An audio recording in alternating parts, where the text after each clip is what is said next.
Sveiki visi, turime ketvirtadienį, 4 valandą popiet, tradicinė 254 apžvalga. Na ir turime gegužės visiškai pabaigą, 20 diena.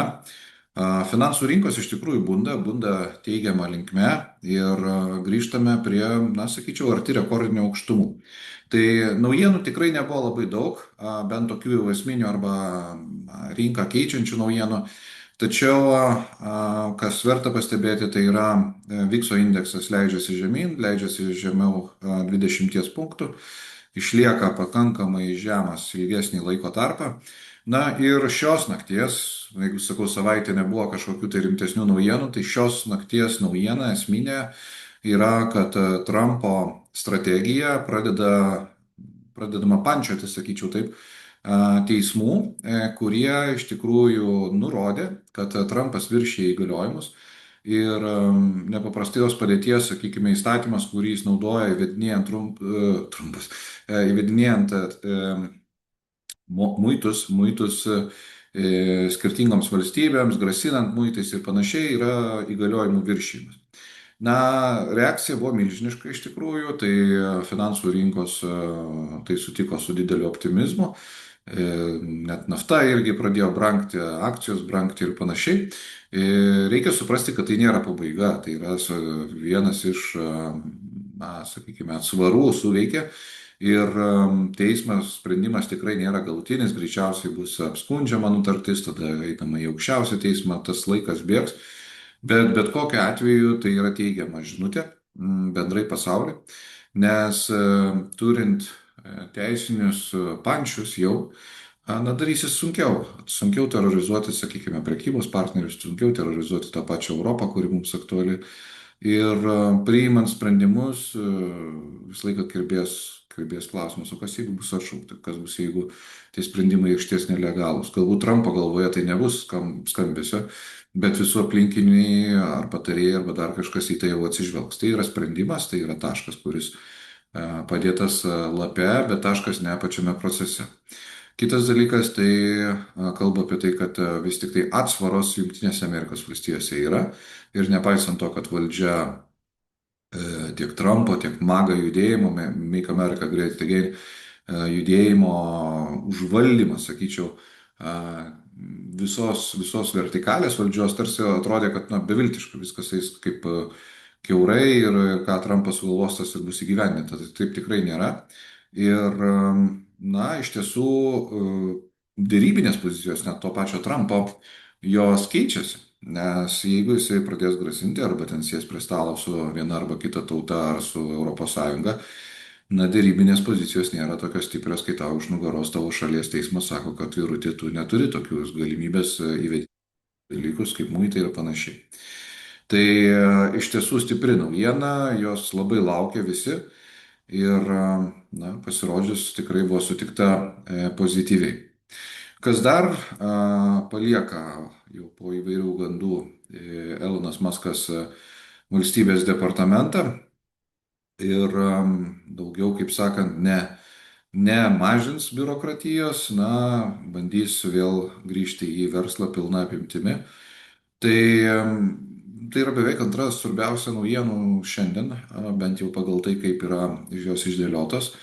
Ir, na, atrodo, kad tai irgi sutinkama pozityviai, nepaisant to, koks personažas yra Elonas Muskas ir kiek jisai turi sekėjų, bet pozityviai ta prasme, kad galbūt tai duos tam tikrą stabilumą. Nes investuotojams ir apskritai visiems gyvenime turbūt reikia stabilumo, ramumo ir tai gali daryti tai, ką moki geriausiai, kai nesinervuoji dėl aplinkos ir dėl to, kokią kiaulę tau gali kas nors bet kada, bet kur pakišti.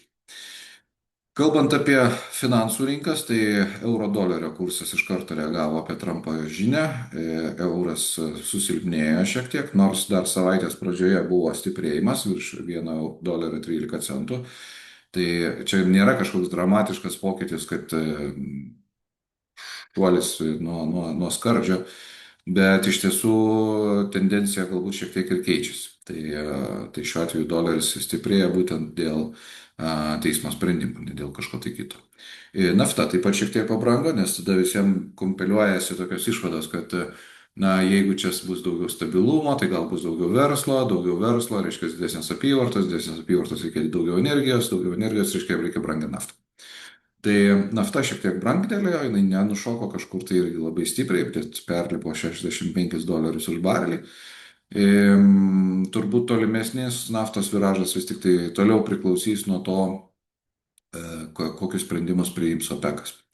Ar bus toliau laikomasi naftos gavybos didinimo, bus įdomu, koks požiūris į Rusiją. Beje, čia labai įdomus momentas yra, kad jeigu Trumpas bus apribotas nuo siautėjimo, kitaip nepavadinsi, tarptautinėje prekyboje, galbūt jo fokusas susikoncentruos į, pavyzdžiui, tos pačios Rusijos klausimą, kuris šiaip tai nors dėl didelių skambių frazių, na, sprendimų ten nebuvo priimta. Tai galbūt pergalę norėtų jisai nuskinti čia ir sumažinti naftos kainą, kaip pavyzdys.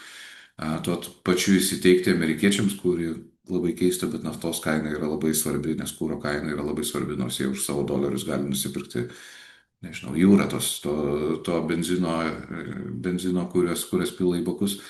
Bet jautrumas yra didelis, tai čia yra įdomių posūkių gali būti.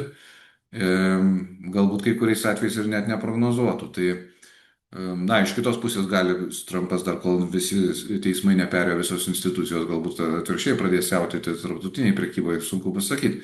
Bet kokiu atveju tas suvaržymas jisai turės pasiekmių ir norėtųsi tikėti, kad tai bus teigiamas pasiekmes. Dujos šiek tiek kyla, natūralu, prasideda dujų pildymo, tai yra rezervų pildymo sezonas, tai paklausa auga, dujų kaina po truputį auga, bet vėlgi dramatizmo kažkokio taip labai didelio nėra, dujos kainuoja apie 36 eurus už megavatą. Na ir S&P 500, kaip minėjau, reakcija žaibiška, apskritai visą savaitę ganėtinai pozityvi, tai yra artėjame link 6000 punktų šiandien. Ir man labai labai nedaug atsiliekame nuo rekordinių aukštumų. Tai iš tiesų šie metai kažkokie tai įdomios kelionės metai. Galima sakyti, dar visai nesenai, kovo, balandžio mėnesį kalbėjome, kad vos ne skradžiai žemę galime pralysti. Turėjome žemiau 5000 patestavimą. Buvo daug kas pirko Lion Dip strategijai, tai yra, kad perkame apačioj. Ir praktiškai po pusantro mėnesio turime, na, 6000 punktų, kas yra 20% aukščiau. Tai džiugu, kad periodinis investavimas vėl pasiteisino eilinį kartą. Džiugu, kad šis atšokimas yra lydimas ir tam tikrų pozityvių naujienų, apie kurias kalbėjom. Tai stabilizacija įvyksta ne tik dėl to, kad yra labai daug rinkoje laisvų pinigų, o jų tikrai yra ir vis dar yra, bet iš kitos pusės vyksta ir santykių normalizavimasis, kuris yra būtinas tam, kad visi pokyčiai būtų ilgalaikiai. Kitu atveju mes, na, neturėsime to pozityvo arba tos tvaraus augimo, jeigu augimas nebus lydimas gerų naujienų. Na ir kitas dalykas, kas yra labai įdomu, tai investicijose visą laiką yra toksai posakis sell on me and go away, tarsi, na, išeik gegužę pailsėti ir parsiduok, nes pokyčiai dažnai būna neigiami. Tai čia dažnai būna mitas tam tikras, kartais kuriais metais pasitvirtina, bet šitas pats kaip dinozauras sutikti gatvėje, gali sutikti, gali nesutikti. Tai šiais metais nebuvo jisai sutiktas, sell on me and go away visiškai nepasiteisino. Tai jeigu gegužę mes pradėjome su 5600 punktų, na, tai turime nepilnus 10% prieaugį, 400 punktų paaugimas vien tik tai per, sakykime, gegužės mėnesį. Dar gegužė nesibaigė, dar turėsime vieną dieną, jeigu viskas išliks pozityviai. Kas žino, gal ir baigsim ir 6000. Nedaug yra. Vario kainos stabilizavosi su tam tikru vėlgi pozityvu, nes vėlgi tos naujienos stumia viltis apie didesnės prekybas. Na ir auksas šiek tiek nusileido, juda praktiškai paskutinius porą mėnesių tokiais zigzagais kanalu, bet tas kanalas formuojasi žemyn. Tai jeigu rizikos mažės, polinkis arba noras turėti aukso taip pat neturėtų būti skatinamas bent jau. arba būti didesniu negu įprastai. Kas liečia fondus, mūsų fondai toliau važiuoja pakankamai gerai. Žemos rizikos fondai 4-6%, tai sakyčiau labai gerai per 12 mėnesių. Vidutinės rizikos dėka rizikos valdymo ir išsipardavimo per kritimą gražos negrįžta atgal, tai yra minuso 3 iš 4 fondų.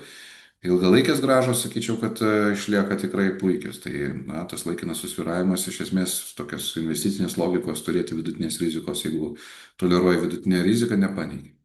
Na ir aukštos rizikos fondai, tai iš tiesų labai džiugus rezultatai. Turime tik tai vieną nedidelį minusą Evli Europos fonde. Na, o tarp populiariausių fondų, tai europiniai fondai apskritai yra 20+ procentų per paskutinį 12 mėnesių. Na, Junktinės Amerikos valstijos vos 0,5% per 12 mėnesių, bet reikia nepamiršti, kokie paskutiniai metai buvo, kur buvo 50+% ko ne. Augimas, tai iš tikrųjų netgi tie 0,5% augimas po labai spartaus šuolio, na, tikrai nėra pats blogiausias rezultatas, kurį galima turėti. Tuo labiau, kad ilgalaikis investavimas US Growth davė net 14 metinių, įskaitant ir blogosius įvairius laikotarpius, nes šis fondas yra ypatingai ilgametis. Tai tiek iš manęs, susitiksime birželio 5 dieną, jau vasarą, 16 val. Ir tai bus 255 apžvalga. Tai ačiū Jums ir iki susimatymo.